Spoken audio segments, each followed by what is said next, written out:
Alors, en passant maintenant à le théorème du point carré, il dit quoi? Alors, il faut faire attention parce que pour appliquer ce théorème, on a besoin que l'espace oméga soit borné. Très important. Il existe ici des points de oméga parce que c'est oméga quelconque. C'est oméga strictement positif, tel que l'intégrale de u au carré, c'est inférieur à égal c au carré. L'intégrale sur oméga, le gradient de u, au carré, quel que soit bien évidemment t de x, oméga, donc Rn, t de x et t de x1 jusqu'à txn, ça, quel que soit u, appartient à h1 de oméga. Alors,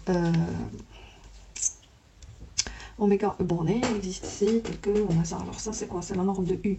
C'est la norme de u dans L2 de oméga au carré.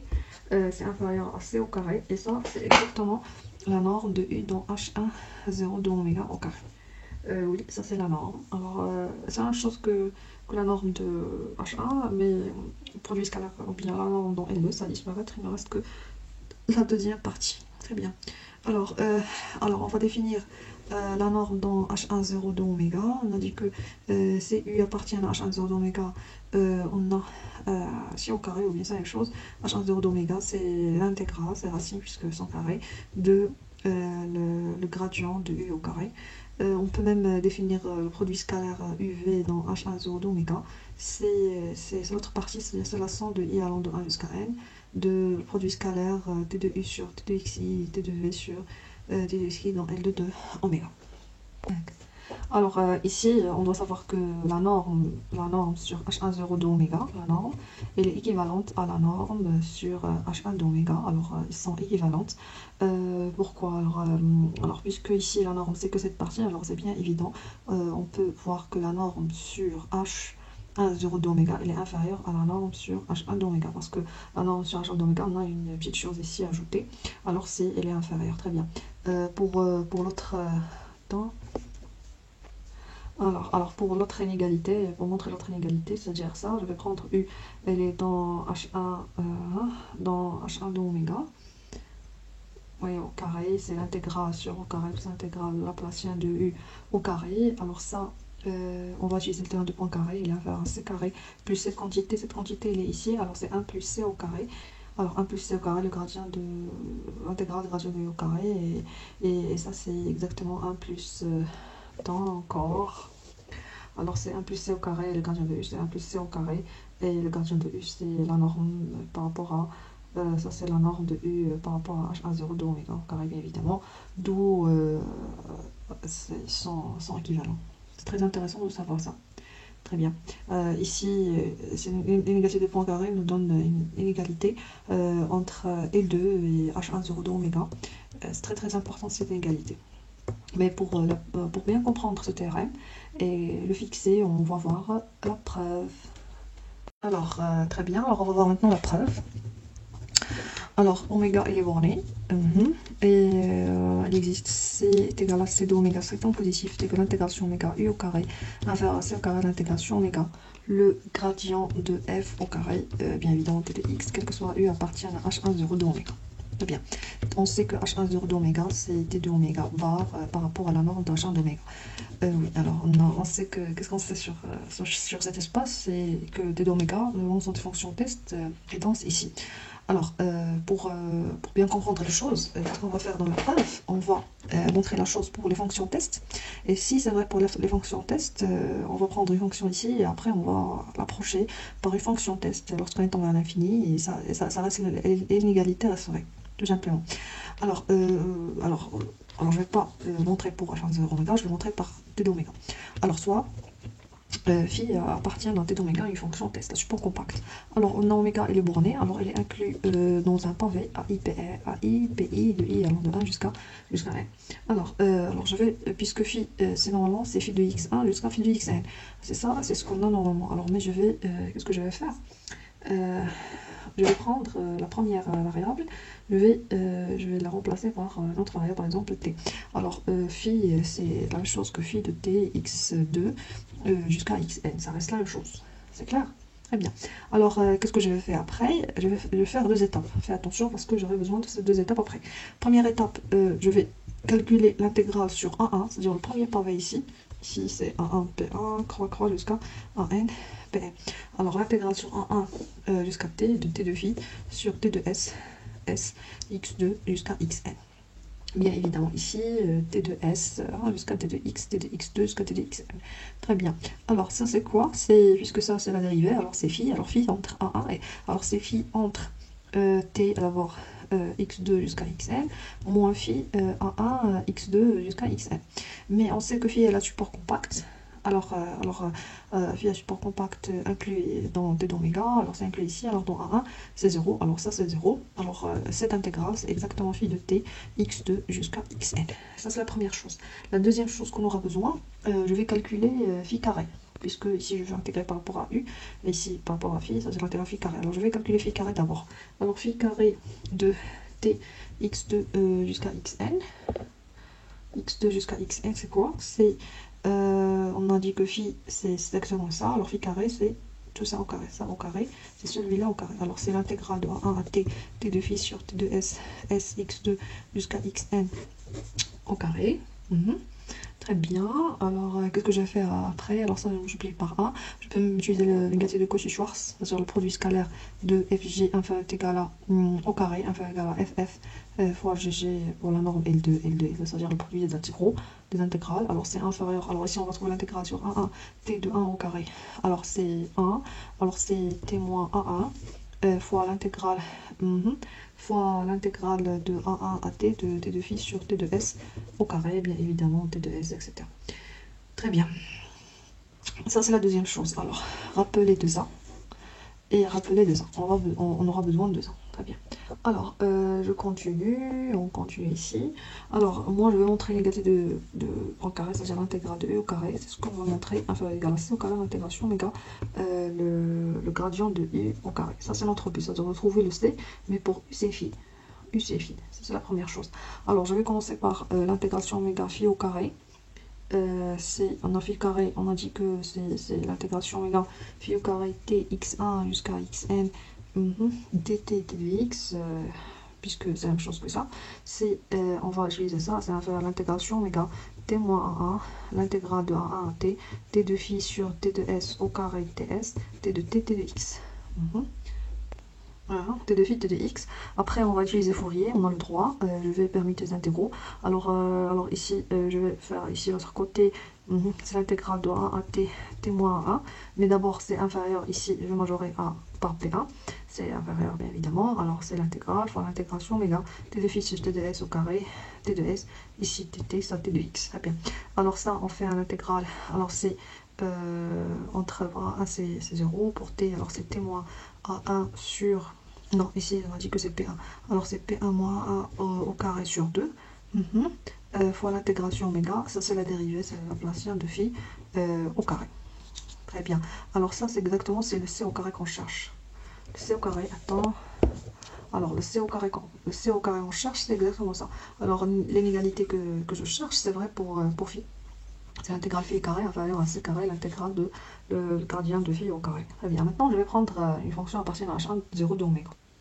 Alors maintenant, je vais prendre f appartenant à h1 d'oméga. Alors par la densité, il existe une suite de fonctions test telle que phi n moins f converge vers 0 dans h1 d'oméga, ou alors absolu, alors c'est pas la valeur absolue, c'est la norme dans h1 d'oméga, tout ce que vous voulez. Très bien. Or, on a l'égalité est vraie pour les fonctions test, alors elle est vraie pour tous les phi n. Or, on a l'intégrale de phi n au carré converge vers l'intégrale de f au carré, et l'intégrale Laplacien phi n au carré converge vers l'intégrale, le gradient, je m'excuse, le gradient phi n carré converge vers l'intégrale, le gradient de f au carré, d'où, puisque l'intégration oméga phi n au carré inférieur à c au carré, l'intégration oméga de phi n au carré, en passant, lorsque vers l'infini, on va voir l'intégrale f au carré inférieur à c au carré, l'intégrale, le gradient de f au carré, quel que soit f appartiennant à h1 0 d'oméga pour l'égalité. Très bien. Ça, c'est très intéressant. On peut montrer l'unité de Poincaré. C'est vrai sur oméga dans une direction, c'est-à-dire, par exemple, oméga n'est pas borné partout, mais elle est bornée dans une bande. soit verticale, soit horizontale, ça reste la même chose. Par exemple, ici 0A ou bien 0P. Si oméga est borné par rapport, il n'est pas borné partout, mais il est borné que dans une direction, soit de X ou bien de Y, alors le négatif de Poincaré resterait. Très bien. Alors, mais avant de terminer la vidéo, je vais vous proposer un théorème très important, le théorème de Rélich. Alors, le théorème de Rélich, on va l'utiliser après beaucoup dans la solution des équations différentielles ordinaires. Alors, ça veut dire quoi? D'abord, j'ai besoin de énoncer, ça veut dire quoi oméga régulier? Alors, tout simplement, oméga régulier, si par exemple, la boule est régulière. Pourquoi? Parce que si je prends un point de la frontière et je trace la normale n, alors je trouve ici il est perpendiculaire. Ah, il n'y en a pas de problème. Mais si je prends quelque chose comme ça, alors dans ce cas-là, il est non régulier parce que je ne peux pas avoir la régularité au pointu ici. Alors la boule est régulière, l'anneau, la rayon de boule aussi est régulier. Non. Alors, on va maintenant énoncer le théorème de Rélich, c'est très important, on va l'utiliser beaucoup après, surtout dans les résolutions des équations différentielles ordinaires. Alors, il dit quoi? Il dit si oméga est régulier, c'est très important cette hypothèse. Alors, H1 d'oméga s'injecte, il y a une injection compacte de H1 d'oméga dans L2 d'oméga. C'est-à-dire quoi une injection compacte? C'est-à-dire si je prends de H1 d'oméga dans L2 d'oméga de chaque X associé à son image, c'est injection canonique, mais il est compact. Ça veut dire quoi il est compact? C'est-à-dire que tout borné de H1 d'oméga, son image est relativement compacte dans L2 d'oméga. C'est-à-dire pour toute suite bornée, pour toute phi n bornée appartiennent à H1 d'oméga, il existe une suite phi nk, k supérieur est égal à 1, une suite dans L2 d'oméga, telle que cette suite converge dans L2 d'oméga. C'est-à-dire que pour toute suite dans H1 d'oméga admet une suite convergente. Ça, c'est parce que on a cette injection canonique. C'est pour cette injection canonique, puisque si je prends une suite dans H1 d'oméga, son image il est ici, mais on sait que tout borné dans H1, son image est relativement compact, c'est-à-dire son adhérence est compacte, c'est-à-dire son image c'est phi n, mais puisqu'il est ici, alors elle admet une suite convergente dans L2 d'oméga. C'est très important pour faire une petite relation. Il y a aussi des autres injections de ce modèle. On va pas les voir maintenant, mais on peut les voir après. Très bien. Ça sera pour la prochaine séance. Alors, aujourd'hui, je vais vous donner une application pour finir la vidéo. Très bien. Alors, je vais vous donner oméga régulier et connexe. Et je vais prendre V, c'est l'ensemble des U dans H1 d'oméga, tel que l'intégrale sur U, c'est 0, montrant qu'il existe C dépend d'oméga strictement positif, tel que l'intégrale sur oméga est égal à C au carré l'intégration oméga, le gradient de U au carré, quel que soit U appartienne à V. C'est-à-dire, d'une manière générale, bien d'une autre manière, montrant que V vérifie le théorème du point carré. Alors c'est ça notre but. Si on sait que le théorème du point carré il vérifie dans H1 0, mais est-ce que si j'ajoute cette condition plus cette condition, est-ce que je vais avoir l'égalité de point carré sur tout élément de H1 d'oméga, mais son intégrale est nulle. C'est-à-dire ce que je peux trouver ici que vérifie ça. Alors, essayez de réfléchir avant de voir la réponse, et moi, je vais bien évidemment répondre. Très bien, alors pour la réponse, on va procéder par absurde. Ça veut dire quoi par absurde? Notre but, c'est montrer qu'il existe C pour tout U dans V. Alors, par absurde, il existe C, alors par absurde, supposons, c'est la réponse. Alors, supposons par l'absurde que quel que soit P supérieur est égal à 1, il existe UP appartient à V. Ça veut dire quoi appartient à V? C'est-à-dire que UP appartient à H1 d'oméga et l'intégration oméga de U c'est 0. Alors il existe UP appartient à V, tel que l'intégrale sur oméga de UP au carré supérieur strictement à P au carré l'intégration oméga Laplacien de UP au carré. C'est-à-dire le contraire de ce qu'on a vu déjà avant. Très bien. Alors, ça c'est la norme de U dans L2 au carré supérieur à P au carré l'intégration oméga Laplacien de U. Très bien. On sait que ça, il est plus petit que la norme de U dans H1 de oméga au carré, puisque la norme dans H1 de oméga au carré, c'est la somme de ça plus quelque chose. Alors ça, c'est le plus grand. Très bien. Alors, qu'est-ce que je vais faire? Je vais diviser avec, et je vais mettre 1 sur P carré de l'autre côté. Alors, on va voir l'intégrale sur oméga de le gradient de UP au carré sur la norme de U au carré dans H1 d'oméga. Il est comment? Il est inférieur à 1 sur P au carré. Très bien. Alors, c'est bien jusqu'à maintenant. Alors je vais poser VP égale à UP sur la norme de UP dans H1 d'oméga. Alors je vais poser ça. Alors, le gradient de VP, c'est le gradient de UP sur ce truc-là. Alors d'où ça c'est l'intégrale. Alors ça c'est l'intégrale de le gradient de VP au carré, puisque ça c'est une constante, ça va rien changer. C'est inférieur à 1 sur P au carré. Très bien. Alors ça c'est quoi? Ça c'est le gradient de VP par rapport à la norme L2 au carré, c'est inférieur à 1 sur P au carré. Jusqu'à ici, c'est bien. Alors notre but c'est chercher une absurdité. C'est ça notre but. Alors d'après ici, je peux voir que le gradient de VP est converge vers 0 lorsque P tend vers l'infini, mais dans L2 tend oméga. C'est clair. Très bien. D'autre part, or, ça c'est la clé de toute la preuve. Alors, c'est quoi la clé? C'est que si je prends VP ici, si je prends la norme de VP dans H1 de oméga, ici la norme en H1, c'est un scalaire, il sort, il reste la norme de UP sur H1, c'est la même chose. Alors c'est combien? C'est 1. Alors VP, il est comment? Il est borné dans H1 de oméga. C'est clair? Alors, on a dit que VP est borné dans H1 oméga. Or, oméga, il est comment? Il est régulier par hypothèse. Alors, je vais utiliser Réglish. Il dit quoi, Réglish? Il dit que si oméga, il est régulier, et j'ai une suite dans H1 qui est bornée, alors nécessairement, il existe une suite, VPK, supérieur ou égal à 1, une suite qui converge vers V, et qui appartient à L2 d'oméga. C'est-à-dire, elle admet une valeur d'adhérence. C'est-à-dire, elle admet une suite qui converge dans L2 d'oméga par rapport à la norme de L2 d'oméga vers un élément de L2 oméga. Ça, c'est pas Réglish. C'est bien? Très bien. Alors, puisque ça, il converge vers L2, alors je vais passer à le gradient. Non, avant de passer à le gradient, puisqu'il converge vers L2, alors ça, il converge vers V dans T' de oméga. Très bien. Puisqu'il converge dans T' d'oméga, alors maintenant, je vais passer à le gradient. Alors, le gradient de VP converge vers le gradient de V dans T' d'oméga. C'est bien. Alors, n'oublions pas que ici, on a le gradient de VP converge vers 0. On a déjà vu parce qu'il y en a cet élément ici. Puisque ça converge dans là, alors on a le gradient de VP converge vers 0 dans T' de oméga. Ça converge, oui. Oui. Ça converge vers 0. Ça, c'est la suite. C'est toute la suite. Alors, puisque c'est vrai pour VP, alors c'est vrai pour VPK. Ça reste la même chose. Alors, on va avoir le gradient de VPK tend vers 0 dans T' de oméga. Or, on a ici, ça converge. Ça, c'est quoi? C'est dans T'. Et ça aussi, elle est dans T'.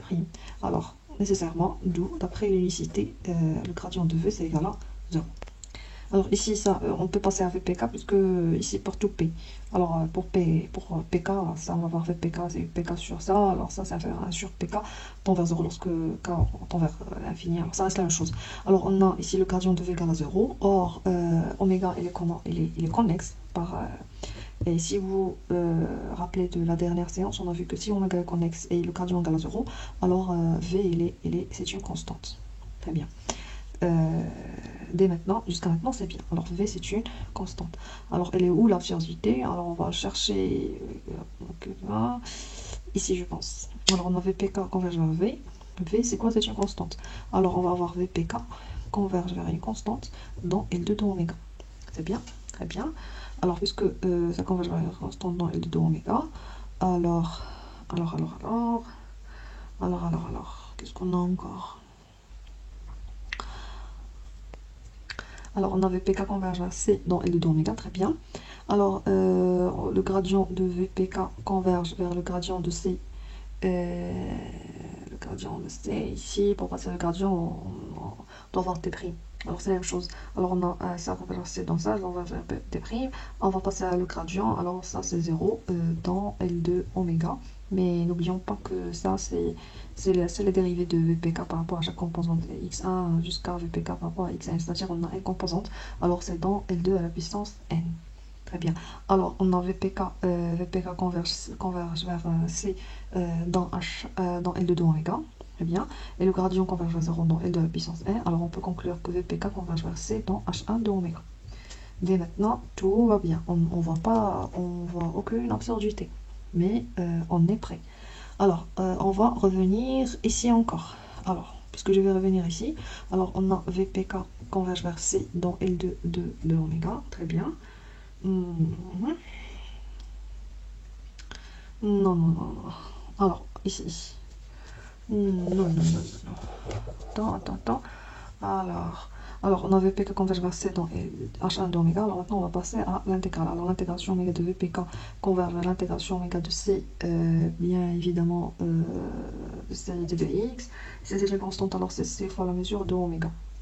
Attends. Alors, on a dit que c'est C fois la mesure de oméga. Très bien. Alors, VPK, elle est où? V. V, c'est UPK sur un nombre de UP. Or, on sait que l'intégrale de UP sur oméga, c'est 0. Alors, l'intégrale de VP sur oméga, c'est 0 parce que UP appartient à, parce que UP appartient à V. Eh bien, alors c'est la même chose pour K, pour K, pour K, elle revient. Alors ça, cette intégrale, c'est égal à 0. Ça, c'est égal à 0. Alors, nécessairement, ça est égal à 0. La mesure d'oméga du fond de 0. Alors, C égale à 0. Très bien. Alors, C égale à 0. Alors, on a VP, K converge vers C, c'est égal à 0. C'est-à-dire VP, K converge vers 0 dans H1 de oméga. Mais où l'absurdité? Alors l'absurdité, elle devient où? Alors l'absurdité, c'est tout simplement, or on a VPK, c'est UPK sur la norme de UPK H1, on a ça. Alors si je calcule la norme sur H1, c'est la norme sur H1, c'est quoi? C'est A. Alors qu'est-ce qu'on a? Elle est ici. Or on a la norme de VPK dans H1, c'est quoi? C'est 1. Alors on a la norme du suite, c'est 1, mais elle converge vers 0. C'est pas possible. On a ici c'est 1. On a la norme de cette suite c'est 1, mais converge vers 0, c'est pas possible. Parce que ici, c'est une contradiction. Parce que ici c'est converge vers 0, nécessairement ça égale à 0, mais ça égale à 1. Alors c'est absurde. D'où c'est absurde. Très bien, alors j'espère que vous avez compris ce qu'on a fait aujourd'hui. On a parlé de l'espace de Sobolev un petit peu, le théorème de Poincaré, c'est une application, c'est très important. À la prochaine séance, on va voir le théorème de Trace, le théorème de Green et le grand théorème pour la résolution des équations différentielles ordinaires et partielles, l'axe Milgram. Et après, c'est fini, on va se concentrer sur les exercices, problèmes, différents problèmes, exercices partout. Alors, je vous remercie pour votre attention. Si vous avez des questions, si vous avez des remarques, n'hésitez pas à commenter. Je serai toujours ici pour vous. Je vous aime tous et je vous souhaite bon courage et bonne continuation. Merci.